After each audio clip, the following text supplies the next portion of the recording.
श्री गणेशाय नमः। जय गुरु श्री राधारमन।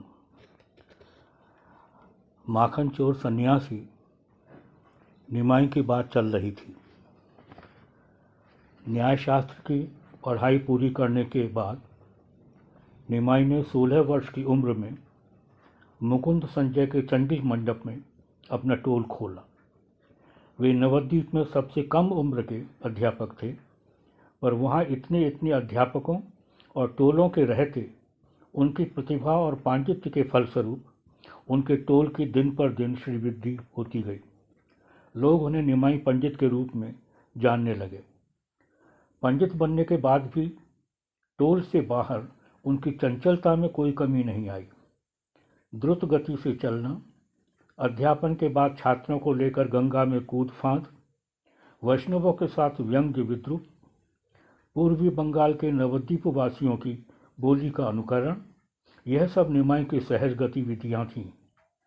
कोई उन्हें पहली बार देखता तो आश्चर्य के साथ कहता, यही निमाई पंडित है। निमाई कुछ खास लोगों को तो विशेष रूप से छेड़ते। चट्टग्राम के मुकुंद दत्त परम वैष्णव और सुगायक थे। निमाई को देखते ही दूर से बचकर निकलने की चेष्टा करते। उधर निमाई अपने छात्रों से कहते, देखो मुकुंद बचकर जा रहा है, वह वैष्णव शास्त्र पढ़ाता है ना, मेरे साथ व्यर्थ की बातें करना पसंद नहीं करता। एक दिन मैं भी वैष्णव बनूंगा, ऐसा वैष्णव कि स्वयं महादेव मेरे घर आएंगे। गदाधर पंडित उनसे उम्र में छोटे थे, अति भल मानुष। निमाई उन्हें भी न छोड़ते। निमाई को हाथ पकड़ लेते, देखते ही हाथ पकड़ लेते, उनसे शास्त्र युद्ध करने लगते। गदाधर अनुनय विनय कर किसी तरह पीछा छुड़ाते। श्रीवास पंडित तो जगन्नाथ मिश्र के परम बंधु थे और उनकी पत्नी मालिनी देवी थीं शचीमा की सहेली। निमाई इन वयोवृद्ध श्रीवास के साथ रसिकता करने से भी न चूकते। वे जब इन्हें कुछ गंभीरता धारण करने को, भक्ति भाव धारण करने को कहते तो इनका उत्तर होता, पंडित महाशय, अभी मेरी उम्र ही क्या है, कुछ दिन और पढ़ लूँ, लोग मुझे जानने पहचानने लगे, फिर तो ऐसा वैष्णव बनूंगा कि आप सब चकित हो जाएंगे। रही बात भगवान को मानने की, सो मैं किसे मानूं? जो भगवान है वही मैं हूं। यह सब कहकर निमाई हंसने लगते। बेचारे श्रीवास अपना समूह लिए रह जाते। पूर्वी बंगाल के लोगों की बोली का अनुकरण करने का एक कारण था। अन्यान्य बंगाली उन लोगों को बांगाल कहते और रसिकता करते हुए दो पंक्तियां दोहराते। बांगाल मनुष्य नय, मस्त एक जंतु, लम्फ दिए गाछे उठे, लिहाज नहीं किंतु। ये बांगाल आदमी नहीं, अच्छे खासे जंतु हैं, एक ही उछाल में पेड़ पर चढ़ जाते हैं, बस इतना ही है कि इनकी पूंछ नहीं होती। निमाई के पंडित बनने के बाद वनमाली आचार्य नामक घटक मध्यस्थ के मार्फत उनका विवाह संपन्न हुआ। वे स्थानीय बल्लभ आचार्य की रूप गुणवती कन्या लक्ष्मी देवी को बहू बनाकर लाए। 8 कन्याओं को खोने, विश्वरूप जैसे होनहार लड़के के घर छोड़ जाने और पति के परलोक गमन के बाद इतने बड़े आनंद उत्सव को देखकर शचीमा तो मानो पागल हो गई। विवाह के कुछ दिन बाद ही निमाई की इच्छा हुई कि पूर्व बंग घूम कर आऊं। उन्हें अपनी आंखों से दूर रखना शचीमा के लिए आसान न था, पर उनकी इच्छा और प्रसन्नता की बात सोचकर माँ ने अनुमति दे दी। वे अपने कुछ छात्रों को लेकर पूर्वांचल चले गए। ऐसा कहा जाता है कि वे इस यात्रा में श्रीहट्ट जाकर अपने पितामह उपेंद्र मिश्र से मिले, पर इस बात पर मतभेद है। निमाई के पूर्वांचल पहुंचने से पूर्व उनका यश वहां पहुंच चुका था। छात्रों के दल उनसे मिले और उन्हें बताया कि वे लोग उनकी व्याकरण की टिप्पणी से बहुत लाभान्वित हो रहे हैं। अभी तक वह टिप्पणी उनके सामने थी, अब स्वयं लेखक को अपने आगे देखकर वे सब बड़े ही आनंदित थे। हमें ज्ञात ही है कि निमाई ने अपनी न्याय शास्त्र की पांडुलिपि का अस्तित्व तो अपने ही हाथों मिटा दिया था। उनकी लिखी व्याकरण की यह टिप्पणी तब उपलब्ध थी। दुर्भाग्य से वह कृति हमें कहीं देखने को नहीं मिलती तो यह बड़े सुखद आश्चर्य की बात होती कि स्वयं भगवान गौर हरि लेखक भी हैं। निमाई पंडित को स्वयं भगवान सबसे पहले संभवतः इस पूर्वांचल में ही स्वीकार किया गया। हुआ यह कि तपन मिश्र नामक एक सज्जन निमाई पंडित के पास आए। बोले, मैंने स्वप्न देखा है कि आप पूर्ण ब्रह्म सनातन हैं, मेरा उद्धार कीजिए। भगवान सहज ही नहीं कहते कि मैं भगवान हूँ। निमाई ने भी तपन की बात सुनकर जीभ काटते हुए कहा, जीव को भगवान कहना बड़ा पाप है। निमाई मुँह से किसी से कुछ भी कहें, उनकी लीलाएं रह रह कर उद्घोष करती हैं कि वे वही भगवान हैं।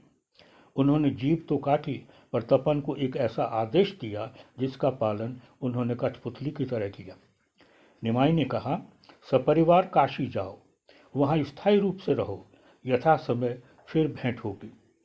एक 18-19 साल के युवक की ऐसी बात को कोई यूं ही नहीं मान लेगा, पर तपन मिश्र चाबी भरी गुड़िया की तरह चल पड़े। अपने पूर्वजों का स्थान त्याग कर काशी जाकर रहने लगे। निमाई पूर्वांचल में कुछ एक महीने ही रहे, पर वहाँ उन्होंने एक ऐसा कार्य किया जो नवद्वीप में अभी तक नहीं किया था।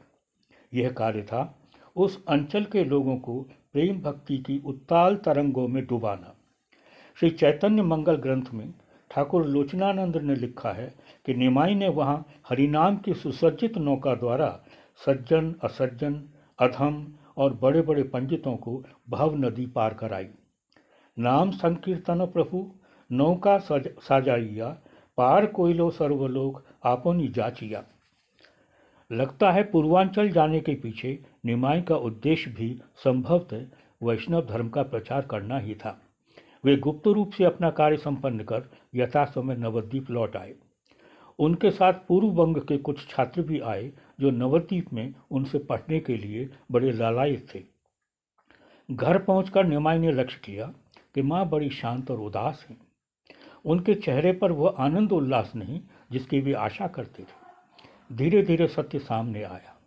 किसी ने साहस कर बताया कि उनके जाने के पश्चात उनकी पत्नी का वैकुंठवास हो गया। सुनकर निमाई ने दुख प्रकट किया और माँ को समझा बुझाकर शांत संयत किया। इन्हीं दिनों केशव काश्मीरी नामक एक प्रकांड पंडित अपने तमाम ऐश्वर्य और अनुगतों के साथ नवद्वीप आए। वे दिग्विजय करते घूम रहे थे। उन्होंने आते ही घोषणा की कि नवद्वीप का पंडित वर्ग सामने आए और उनसे शास्त्रार्थ करे। यदि वे पराजित होते हैं तो उनकी सारी संपत्ति नवद्वीप वासियों की हो जाएगी, अन्यथा नदिया का पंडित समाज उन्हें जय पत्र लिख कर देगा। केशव जी के आते ही चारों ओर यह प्रचार हुआ कि वे सरस्वती के कृपा पात्र हैं। नवद्वीप का कोई भी पंडित उनके आगे आने को तैयार न हुआ। वे लोग आदमी से शास्त्रार्थ करने को तो प्रस्तुत थे, पर स्वयं सरस्वती से युद्ध करने की सोच भी नहीं सके। संयोग था कि केशव काश्मीरी ने गंगा किनारे अनेक छात्रों से घिरे एक प्रकाश पुंज से युवक को देखा। पता चला कि ये नवद्वीप के सुप्रसिद्ध निमाई पंडित हैं। केशव काश्मीरी को देखते ही निमाई ने उठकर अभिवादन किया और आसन पर बिठाया। निमाई ने बात आरंभ की, मेरे बड़े भाग्य कि आप जैसे पंडित के दर्शन हुए। सामने गंगा जी हैं, कृपा कर इनकी कुछ महिमा सुनाइए। केशव काश्मीरी इसी आह्वान की प्रतीक्षा कर रहे थे। निमाई की बात सुनते ही उन्होंने तुरंत अविरल गति से गंगा स्तुति के रूप में 100 श्लोक सुना दिए। उनकी उस प्रतिभा को देखकर एक बार तो निमाई के छात्र भी चिंतित हो उठे। चिंता यह कि उनके नवीन अध्यापक निमाई इस दिग्विजय से कहीं परास्त न हो जाए।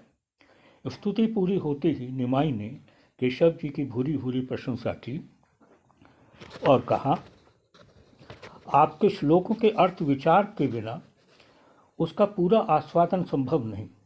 कृपा कर अपने एक श्लोक पर विचार कर सबको तृप्त कीजिए। यह कहकर निमाई पंडित ने एक श्लोक पढ़ा, महत्वम गंगाया सतत मिदमा भाति। केशव जी को आश्चर्य हुआ कि झंझावात की तरह से इतने श्लोक स्फूर्त हुए।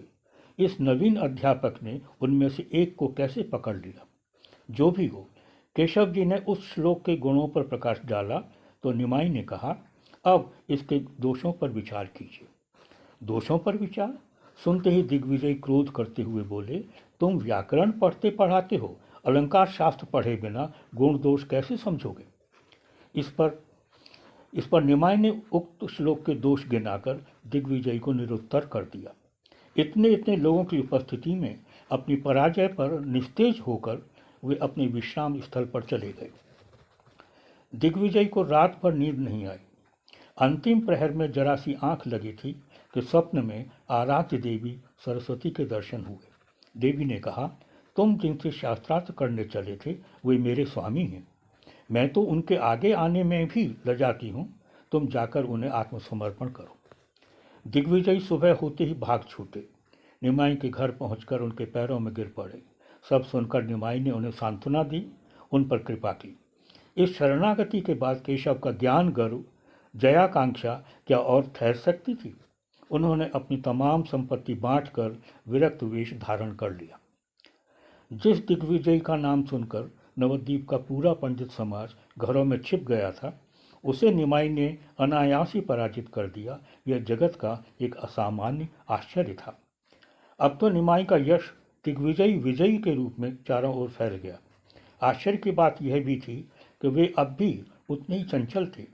वे पान चबाते हुए, पोथी हाथ में लिए अपने छात्रों के साथ नगर भ्रमण को निकलते तो दुकानदारों के साथ तरह तरह से अपूर्व व्यवहार करते। कोई वस्तु अच्छी लगती तो लेने लगते, पर तभी उन्हें ध्यान आता कि जेब में फूटी कौड़ी भी नहीं। दुकानदार कहता, ठाकुर पैसे बाद में दे दीजिए। उनका उत्तर होता, नहीं भाई, मैं उधार पसंद नहीं करता, बिना चुकाई मर गया तो नहीं नहीं। उनका ऐसा आकर्षण था कि वह वस्तु उन्हें दिए बिना दुकानदार से रहा ही न जाता। निमाई को वह वस्तु लेनी ही पड़ती। मूल्य चुकाया जाता, पर कहीं कहीं आशीर्वाद से ही कार्य बन जाता। यह बात भी माननी होगी। निमाई पंडित इस तरह पनवाड़ी, वस्त्र विक्रेता, इत्र विक्रेता आदि के ग्राहक बनकर घूमते। एक दुकानदार थे श्रीधर पंडित। वे मुख्य रूप से केले की विभिन्न वस्तुएं बेचते। दोने, पत्तल, थोड़, तना, मोचा, फूल आदि। वैष्णव वंदना में उन्हें इस रूप में स्मरण किया है। बंदों खोला बेचा ख्याति पंडित श्रीधर, प्रभु संगे जार नित्य कौतुक कौंदल। उनके साथ निमाई पंडित नित्य कलह करते।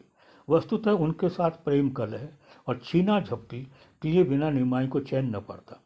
निमाई पंडित को देखते ही वे बेचारे उठ खड़े होते और निमाई के कुछ कहने से पहले ही बोल पड़ते, दुहाई पंडित, मेरे साथ झगड़ा न करो और किसी दुकान पर चले जाओ, मैं पैसे कम नहीं करूँगा। निमाई यहाँ तक कह बैठते, श्रीधर, तुम गंगा को नैवेद्य चढ़ाते हो, जानते हो मैं उस गंगा का पिता हूँ। बेचारे श्रीधर यह सुनकर विष्णु विष्णु कहकर अपने कान ढक लेते। निमाई ने दिग्विजय को परास्त किया है, तभी से शची माँ के मन में एक अजीब सी पीड़ा और आंगन में एक विचित्र सी शून्यता चल रही है। उन्हें लगता है कि निमाई अकेला है और मैं भी बड़ी अकेली हो गई। इस सूनेपन को दूर करने के लिए एक बहू चाहिए। निमाई का दूसरा विवाह होना चाहिए। एक कन्या को शची माँ जानती भी है। नवद्वीप में अनेक स्त्रियां स्नान के लिए गंगा घाट पर जाती हैं। उस भीड़ में ही एक सुंदर, गुणवती, भक्तिमती बालिका होती है। न जाने क्यों वह शची माँ को देखते ही पैर छूकर, सिर झुकाकर उनके सामने खड़ी हो जाती है। कौन है यह प्यारी लड़की? शची माँ की इच्छा होती है कि इसे गोद में ले लूँ। यह मेरे प्रति इतनी भक्ति क्यों दिखाती है? क्या मैं इसे पुत्र वधू के रूप में प्राप्त कर सकती हूँ? एक दिन शची माँ ने उससे पूछ ही लिया, बेटी, तुम्हारा नाम क्या है? किसकी बिटिया हो? उत्तर मिला, मैं सनातन मिश्र की बेटी विष्णु प्रिया हूँ। सनातन मिश्र? धनी राज पंडित सनातन? माँ ने और विलंब न कर घटक काशीनाथ को बुलवाकर अपनी इच्छा व्यक्त की। कहा, मेरे निमाई का विवाह प्रस्ताव लेकर सनातन मिश्र के घर जाओ। मुझे विष्णु प्रिया चाहिए। घटक महाशय राज पंडित सनातन के यहाँ पहुँचे। शची माँ के प्रस्ताव की बात की सुनकर सनातन को तो मानो आकाश का चांद मिल गया। हाँ, चांद, गोरा चांद। नवद्वीप में ऐसा कोई पिता न था जो अपने दामाद के रूप में निमाई पंडित को प्राप्त करने के लिए लालायित न हो। निमाई की विद्या, बुद्धि, प्रतिभा, पांडित्य का तो कुछ परिचय हमें मिल ही चुका है। अब उनके रूप सौंदर्य पर भी थोड़ी दृष्टि डाल लें।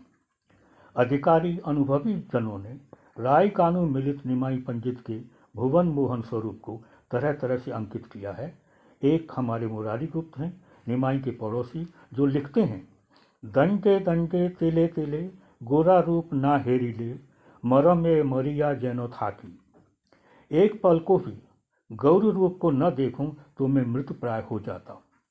एक हैं रघुनाथ दास गोस्वामी, जिनके गौरांग स्तव कल्पतरु को नवद्वीप चांद गोस्वामी ने बंगला में इस प्रकार प्रस्तुत किया है। सकल जनार मन करिबारे आकर्षण, विधाता की पाती आछे फांद, एक बार जेई हेरे से आँखी फेराते नारे, मन उन्मादन गोरा चाँद। जन जन के मन को आकर्षित करने के लिए विधाता ने कैसा जाल बिछाया है। जो एक बार उन्हें देख लेता है वो आंखें नहीं हटा पाता। ऐसे हैं हमारे मन उन्मत्त करने वाले गोरा चाँद। स्वर्ण पर्वत से दीर्घकाय, आजानु लंबित भुजाओं वाले, सोने के नाचते मटकते से इस नयनाभिराम गुड्डे को भला कौन पिता छोड़ना चाहेगा। यही कारण था कि राज पंडित सनातन ने अपने घर की गुड़िया विष्णु प्रिया उसे सौंपने का मन बना लिया। सनातन मिश्र ने शची माँ के प्रस्ताव की बात अपनी पत्नी को बताई तो वे आनंद से फूली न समाई। उधर विष्णु प्रिया को लगा जैसे उनकी सारी साधना ही पूरी हो गई। वे बचपन से ही निमाई के प्रति आकृष्ट थीं। दिन में 3-3 बार गंगा स्नान को जाती थीं, वहाँ पूजा पाठ करती थीं, शची माँ को देखते ही उनके चरण स्पर्श करती थीं। यह सब अकारण न था। निश्चय ही उन्होंने अपना मन निमाई को समर्पित कर दिया था और वे इसी आशा से गंगा तट पर जाती थीं कि उन्हें उनके दर्शन हो जाए। निस्संदेह उन्हें शची माँ में भी अपनी भाभी सासू माँ के दर्शन होते थे। जो भी हो, सनातन मिश्र ने घटक महाशय के माध्यम से अपनी सानंद स्वीकृति शची माँ के पास भिजवाई। घटक को विदा करने के साथ ही साथ उन्होंने ज्योतिषी को भी बुलवाया और कहा कि वे निमाई विष्णु प्रिया के विवाह की लग्न निश्चित करें। थोड़ा सा रस भंग हो गया। हुआ यह कि ज्योतिषी जी सनातन के यहाँ जा रहे थे तो उनकी भेंट निमाई पंडित से हो गई। उन्हें रसिकता सूझी। बोले, जानते हो मैं कहाँ जा रहा हूँ? सनातन मिश्र के घर, तुम्हारे विवाह की लग्न निकालने। निमाई ने बड़े आश्चर्य के साथ कहा, मेरा विवाह? मुझे तो कुछ पता नहीं। बस इस छोटी सी टिप्पणी ने ज्योतिषी जी को निराश कर दिया। वे सनातन के घर गए, पर छूटते ही बोले, मिश्र जी, लगता है निमाई इस संबंध के लिए तैयार नहीं। उन्हें तो पता ही नहीं कि विवाह की बात चल रही है। यह सुनकर सनातन मिश्र के परिवार में दुख और निराशा के बादल छा गए। वस्तुतः बात यह थी कि निमाई के घर की कर्ता धर्ता तो शची माँ थी। वे जिस विषय में जो निर्णय लेती, निमाई उसे स्वीकार कर लेती। यदि उन्होंने विवाह की बात निमाई को अभी नहीं बताई तो नहीं बताई। निमाई का आश्चर्य स्वाभाविक था, किंतु किसी तरह निमाई को यह पता चल गया कि उनकी छोटी सी टिप्पणी ने सनातन मिश्र को बड़ा मर्माहत कर दिया है। कोमल हृदय निमाई ने तुरंत ज्योतिषी जी से संपर्क कर कहा कि माँ का निर्णय उन्हें स्वीकार्य है और वे जाकर राज पंडित महाशय को यह बता दें। सनातन मिश्र के परिवार में आनंद उत्सव नए सिरे से फूट उठा। दोनों ओर वर कन्या के घरों में विवाह की तैयारियां होने लगीं। वे ऐसी मानो स्वयं लक्ष्मी नारायण परिणय सूत्र में बंधे को हैं। तैयारियां होने लगीं। वे ऐसी मानो स्वयं लक्ष्मी नारायण परिणय सूत्र में बंधने को हैं। नवद्वीप के जमींदार बुद्धिमंत खान ने तय किया कि निमाई के विवाह का तमाम खर्चा वे उठाएंगे। उधर मुकुंद संजय भी बड़े उत्साही। उन्होंने सोचा कि निमाई उनके चंडी मंडप में अध्यापन करते हैं, वह खर्चा उन्हें वहन करना चाहिए। इस विषय में निमाई के छात्र और भी उत्साही। सभी के सहयोग से खान पान, साज सज्जा, श्रृंगार आदि के लिए विपुल द्रव्य संभार जुट गया। श्री अमीनिमाई चरित में लिखा है, जैसा समारोह इस विवाह में हुआ वैसे समारोह वाला विवाह नवद्वीप में कभी किसी ने नहीं देखा। चैतन्य भागवत में कहा गया है कि जो द्रव्य बच गए उनसे 5 अच्छे विवाह संपन्न हो जाते। निमाई की अलौकिक शक्ति से ये द्रव्य आदि असीम अनंत हो गए थे। यथा समय दूल्हे राजा निमाई अपनी स्वर्णिम गुड़िया सी दुल्हन को लेकर घर आए। विष्णुप्रिया गुड़िया ही थी। श्री चैतन्य मंगल में लिखा है, विष्णुप्रिया अंग जिनी लाख बाण सोना, झलमल करे जन तड़ित प्रतिमा। उनकी देह लाख बार तपाए सोने जैसी थी, जो विद्युत प्रतिमा की तरह झिलमिलाती थी। शची माँ का आंगन एक बार फिर अलौकिक सुख से भर गया। वे हर्षातिरेक में अपनी नई बहू को गोद में लेकर नाचने लगीं। देखते देखते प्राय 2 वर्ष बीत गए। एक दिन निमाई ने माँ से कहा कि वे अपने पिता को पिंडदान करने गया जाना चाहते हैं। निमाई को दूर रखना माँ के लिए सहज न था, पर कार्य की गुरुता को समझकर उन्होंने निमाई को गया यात्रा की अनुमति दे दी। निमाई के साथ गए उनके मौसा चंद्रशेखर आचार्य रत्न और कुछ विद्यार्थी। गया और गया स्थित गदाधर पाद पद्मों का कुछ ऐसा प्रभाव हुआ कि निमाई की प्रकृति एक बार की बदल गई। भक्ति भाव जागृत हो उठा। वे हाथ जोड़कर भाव विभोर होकर गदाधर पाद पद्मों को अपलक देखते रहे। वे कुछ बोलना चाहें पर बोल न निकले, बस ओष्ठाधर मृदु मृदु कांपें। आँखों से, नासिका से इस प्रकार जलधाराएं प्रवाहित हों कि उनके गंडस्थल, वक्षस्थल और वस्त्र भीग जाएं। अंततः ये धाराएं एक होकर गिरकर धरा को जलमग्न कर दें। निमाई ऐसे भाव विफल हुए कि चेतना खोकर गिरने लगे। उस भीड़ में कुछ दूर खड़े एक सन्यासी निमाई की देह के इन सात्विक भावों को लक्ष्य कर रहे थे और सोच रहे थे कि यह सब सामान्य आदमी में संभव नहीं। ये सन्यासी इस भावराज से सुपरिचित थे, क्योंकि उन्होंने श्रीपाद माधवेंद्रपुरी को देखा था। माधवेंद्र को विष्णु भक्ति का प्रथम अंकुर माना गया है। इन माधवेंद्र को मेघों को देखकर कृष्ण स्फूर्ति होती थी और वे मूर्छित हो जाते थे। उन्हीं माधवेंद्र के परम प्रिय शिष्य थे ये सन्यासी श्रीपाद ईश्वरपुरी। निमाई को गिरते देखकर उन्होंने दौड़कर अपनी भुजाओं में भर लिया। निमाई को तुरंत ही चेत हुआ और उन्होंने पुरी राज को पहचान लिया। दोनों ही प्रेम में ऐसे अभिभूत कि उनकी अश्रुधाराएं एक दूसरे को सिक्त करने लगी। ज्ञात हो कि ईश्वरपुरी कुछ समय पूर्व नवद्वीप में निमाई और गदाधर पंडित से मिले थे और उन दोनों को स्वरचित ग्रंथ श्री कृष्ण लीलामृत सुनाते थे। उन्होंने नवद्वीप में निमाई का पांडित्य देखा था, आज गया में उनका भक्त रूप देखा। निमाई उन्हें देखते ही बोले, आज मेरी गया यात्रा सफल हो गई, जीवन सार्थक हो गया। मैं स्वयं को आपके श्री चरणों में समर्पित करता हूँ। मुझे दीक्षा दीजिए और ऐसी कृपा कीजिए कि मैं कृष्ण प्रेम में डूब जाऊँ। निमाई को पंडित और भक्त 2 स्वरूपों में देखने के बाद ईश्वरपुरी जी के मन में कोई संदेह न रहा कि वे स्वयं भगवान हैं। भगवान का गुरु बनना आसान कार्य न था, पर उनकी आरती उत्कंठा देखकर बाध्य होकर पुरी राज ने निमाई को दशाक्षरी मंत्र गोपी जनवल्लभाय दे दिया। इससे एक नई समस्या सामने आई। स्वयं भगवान निमाई शिष्य बनकर उन्हें प्रणाम करें। इसका समाधान यही था कि पुरी राज दूर दूर चले जाएं, इसलिए वे निमाई के उस भुवन सुंदर स्वरूप को हृदय में संजोकर सदा सदा के लिए वहां से चले गए। जाने से पूर्व माधवेंद्रपुरी के प्रशिष्य निमाई की इच्छा भी पूरी कर गए, उन्हें कृष्ण प्रेम में डुबा गए। अब निमाई हंसें रोएं, ऊपर की ओर मुंह किए अपलक देखते रहें, दूसरों से बात न कर स्वयं से बतियाते रहें। कभी कृष्ण विरह में विलाप करते हुए कहें, कृष्ण मेरे बाप, दर्शन देकर मेरी प्राण रक्षा करो। इस स्थिति में वे चेतना तक खो बैठे। विरह भाव इतना तीव्र हो गया कि कृष्ण की खोज में वृंदावन की ओर भाग छूटे।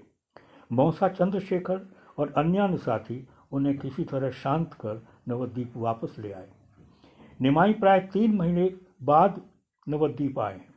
वे आ रहे हैं, आ गए, यह सुनकर क्या शचीमा, क्या विष्णुप्रिया जी, क्या निमाई के छात्र सभी तो आनंद से पुलकित रोमांचित हो रहे हैं। पर यह क्या, ये हमारे निमाई पंडित नहीं, विष्णुप्रिया प्राणधन नहीं, शचे दुलाल नहीं, ये वे नदिया बिहारी नहीं जो नवद्वीप से गया गए थे।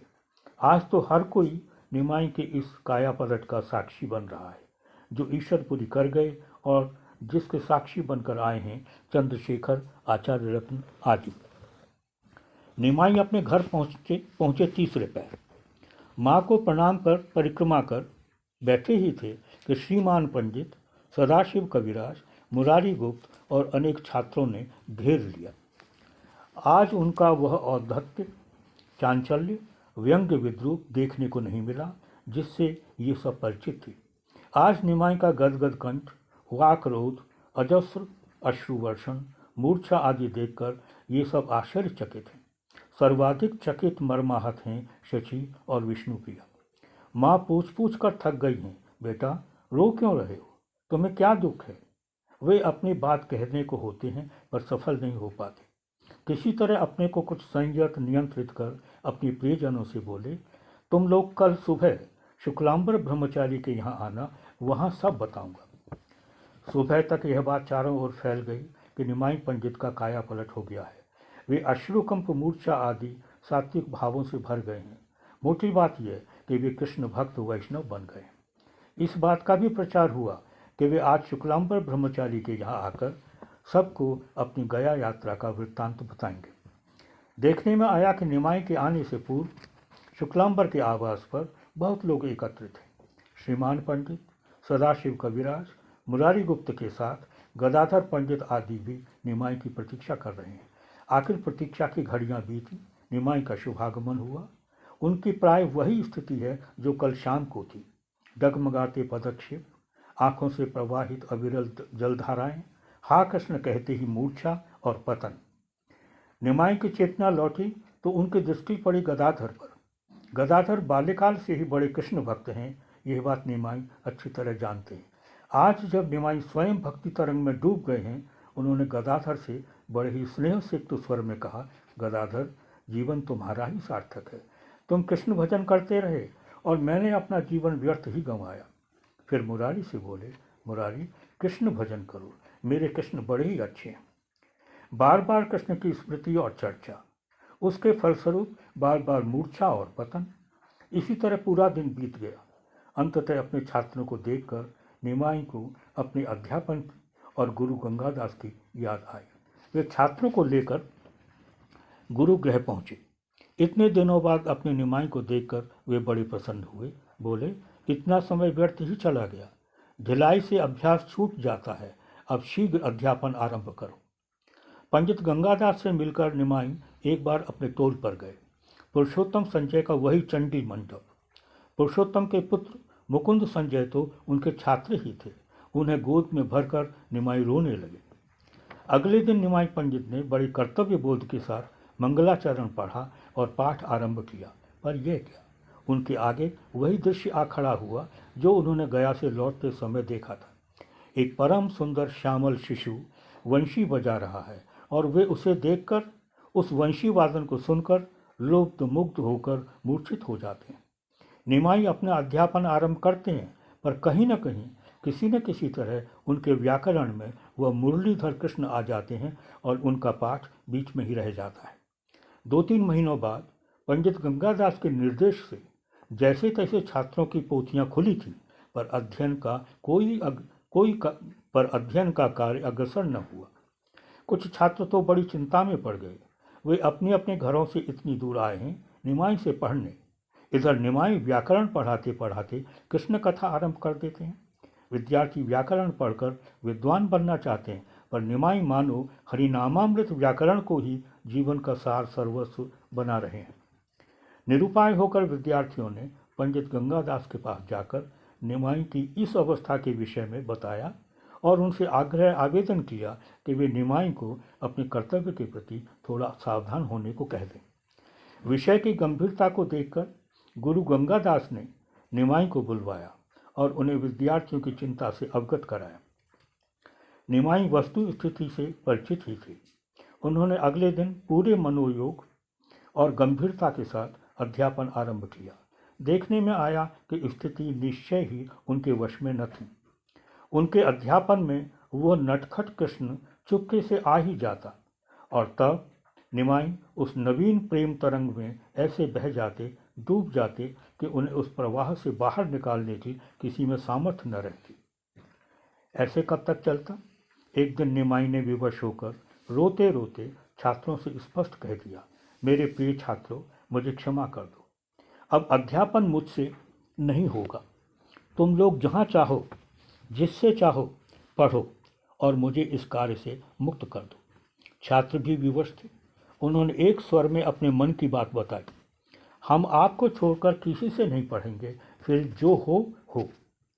निमाई ने बड़े स्नेह और प्रेम से एक एक छात्र को, क्या युवा क्या वृद्ध, सबको वक्ष से लगाया और कहा, चिंता न करो, तुमने जितना पढ़ा है वही पर्याप्त है। मेरे आशीर्वाद से तुम्हें सारी विद्या की स्फूर्ति होगी। अब आओ हम सब मिलकर कीर्तन करें। कीर्तन की बात सुनकर छात्र चौंक पड़े। बोले, कीर्तन? यह क्या होता है? इस पर निमाई ने ताली बजाते हुए मंडप में ही गाना आरंभ किया। हरि हरये नमः, कृष्ण यादवाय नमः, यादवाय केशवाय गोविंदाय नमः, गोपाल गोविंद राम श्री मधुसूदन। हरि नाम का प्रभाव था अथवा स्वयं निमाई की शक्ति कहना कठिन ही है, पर देखने में आया कि सभी छात्र शिष्य एक अपूर्व प्रेम तरंग में डूब गए। कोई नाचने लगा, कोई लोटपोट करने लगा। श्री अमीनिमाय चरित में ग्रंथकार ने लिखा है, नवद्वीप में पहली बार शुभ नाम कीर्तन की सृष्टि हुई। नाच गाकर भगवान के चरण प्राप्त किए जाते हैं, यह निमाई ने स्वयं नाच गाकर जीवों को पहली बार दिखाया कि भगवान आनंदमय हैं और उनका भजन भी आनंदमय है। यह हरि हरये नमः कीर्तन शकाब्द 1430 में गाया गया था। इस गीत ने निमाई के कंठ से जो शक्ति पाई थी, वही शक्ति संपूर्ण रूप में न सही, बहुत मात्रा में आज भी उसमें विद्यमान है। निमाई के अनेक शिष्य उसी दिन से उनके भक्त हो गए। अनेक लोगों ने उदासीन पथ भी पकड़ लिया।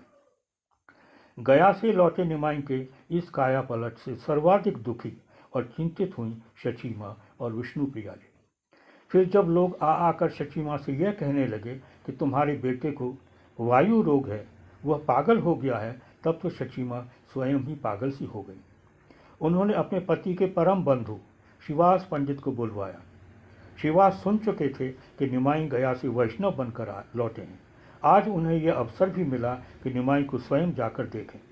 मिश्रालय पहुंचकर देखते हैं कि निमाई हाथ जोड़े आंसू बहाते तुलसी परिक्रमा कर रहे हैं। निमाई दौड़कर उन्हें प्रणाम करने को हुए, पर कृष्ण कृष्ण कहते ही मूर्छित हो गए। श्रीवास ने उन्हें अच्छी तरह लक्ष्य किया और उन्हें चेत होने पर कहा, निमाई, तुम बड़े भाग्यवान हो, तुम्हें कृष्ण भक्ति प्राप्त हुई है। सामान्य जीवों की तो बात ही क्या, यह तो ब्रह्मा को के लिए भी दुर्लभ है। इसमें से थोड़ी सी मुझे दे दो। इतना सुनना था कि निमाई ने शिवास पंडित को आलिंगन कर लिया। बोले, पंडित जी, आपकी बात सुनकर मुझे प्रसन्नता हुई। यदि आप भी यह कहते कि मुझे वायु का रोग है, तो मैं गंगा में कूदकर प्राण त्याग देता। शिवास ने पास खड़ी शची माँ को भी आश्वस्त किया। बोले, लोगों की बातों में मत जाओ। निमाई को वायु नहीं, कृष्ण प्रेम हुआ है, यह किसी मनुष्य में संभव नहीं। जगन्नाथ मिश्र का जो लड़का कल तक अपने विद्या मद में चूर था, वह आज इस दुर्लभ कृष्ण प्रेम में डूब गया है। यह सोचकर शिवास पंडित के आनंद की सीमा न रही। वे छूटते ही बोले, निमाई, अब हम सब मिलकर कृष्ण कीर्तन करेंगे। अपने कीर्तन से मेरा आंगन धन्य करो। निमाई के अष्ट सात्विक भावों के साथ साथ एक अन्य वैशिष्ट्य भी देखने में आया। वह था उनका तृणादपि भाव। वे जिस के पैर छूने लगे।